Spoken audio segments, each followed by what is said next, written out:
So hello everyone, this is Sachin on this side. Welcome you all to your own channel, Sachin English Academy. Today in this session, we are going to talk about something very inspirational and very powerful. With a small story, I would like to share the meaning. In the last video, one of my viewers commented that as I am making videos for beginners, I am talking in English so that they can also learn. But he mentioned that as I am talking in English only, my viewers cannot understand properly as they are beginner, right? And it's true, even I understand that.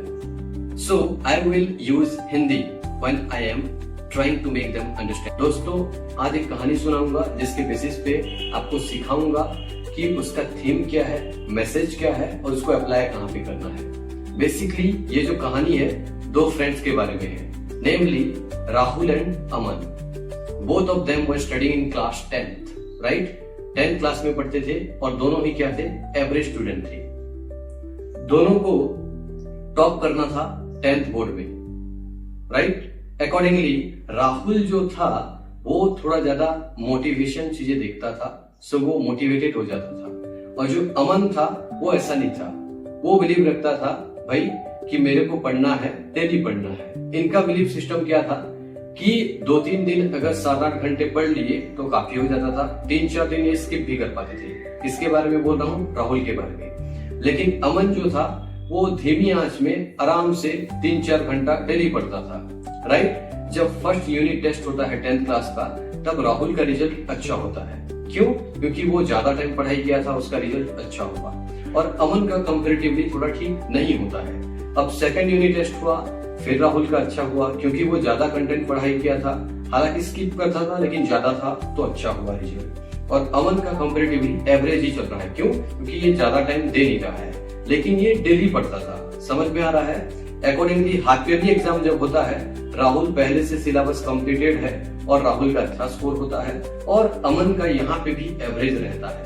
अब ये सब चीज जो result को देखने के बाद राहुल के माइंड में आता है, अब तो राहुल को बीट करना पॉसिबल नहीं है, किसी के हाथ में है नहीं. सो वो अमन से अब कंपटीशन के मूड में नहीं, रादर उसको लाइटली ले रहा था.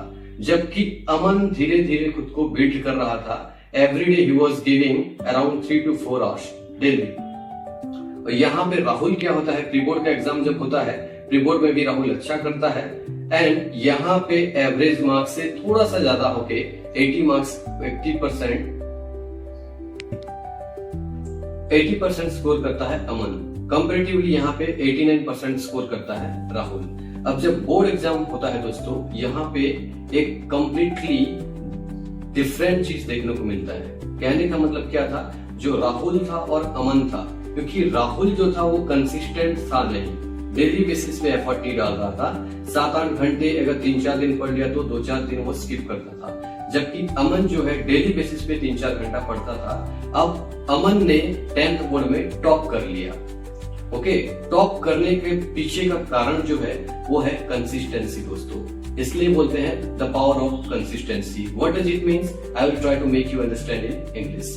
So when we do something again and again, over and over, every day, that becomes our power, right? And if you just focus something for 3 to 4 days, we don't have mastered it yet, right?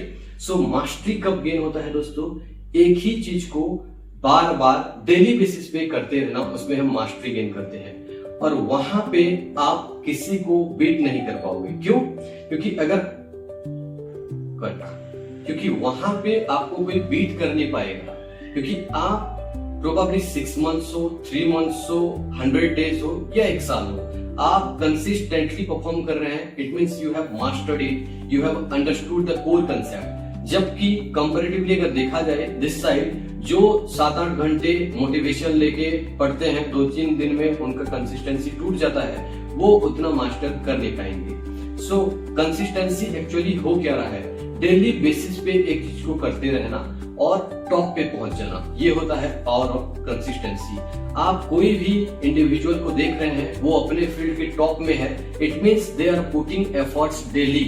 जैसे for an example Virat Kohli है दोस्तों, वो बोला जाता है कि 8 घंटा per day practice करते हैं despite being a great player, right, वो 8 घंटा खुद को देते हैं। आप सोच सकते हैं कि अगर आप भी अपना एफर्ट्स देंगे डेली बेसिस पे, राइट, सो कंसिस्टेंसी आपको टॉप पे लेके चला जाएगा। हालांकि जो अमन था, both of them were average student, ये भी एवरेज था, बट इसके पास क्वालिटी क्या था दोस्तों? कंसिस्टेंसी का।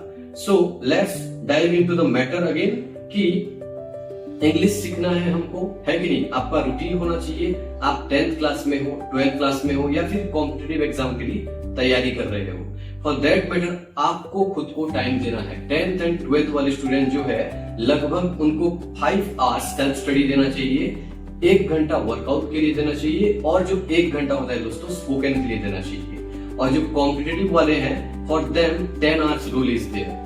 कॉम्पिटिटिव वाले क्या करना चाहिए ना, 1 घंटा वर्कआउट, 8 आवर्स माइंड को ट्रेन करना चाहिए, जो आपका स्टडी है उसको करना चाहिए, ब्रेक ले लेके बीच बीच में 3 घंटे का, फिर 3 घंटा, फिर 2 घंटा, एंड आफ्टर देन 1 घंटा स्पोकन क्लास करना चाहिए। स्पोकन क्लास मतलब आप मिरर प्रैक्टिसिंग करना चाहिए। What ever you have done in the entire day आपको सामने एक्सप्रेस करना है, ये होना चाहिए। सो इंग्लिश में टॉप कैसे करेंगे? एक दिन में रिजल्ट नहीं दिखेगा, लेकिन एक दिन जरूर दिखेगा दोस्तों। क्यों? अगर आप एक ही चीज को बार बार अगेन एंड अगेन, प्रोबेबली आप 6 मंथ्स तक कर लेते हैं, 180 दिन होता है दोस्तों, तो आप मास्टरी गेन कर पाते हैं और आप अपने फील्ड में एवरेज से तो बहुत आगे निकल जाते हैं। तो आज का वीडियो का थीम ही यही है, पावर ऑफ कंसिस्टेंसी। अगर आप फॉलो करेंगे, कंसिस्टेंटली खुद पे काम करेंगे और 1 घंटा आप मेरे को देंगे अपना कीमती समय, तो ट्रस्ट में आफ्टर 6 मंथ्स आप वो लेवल पे होंगे जहां पे आप सोचते हैं, जो आप फ्लुएंसी गेन करना चाहते हैं, वहां पे आप होंगे। नमस्कार, stay tune, thank you so much.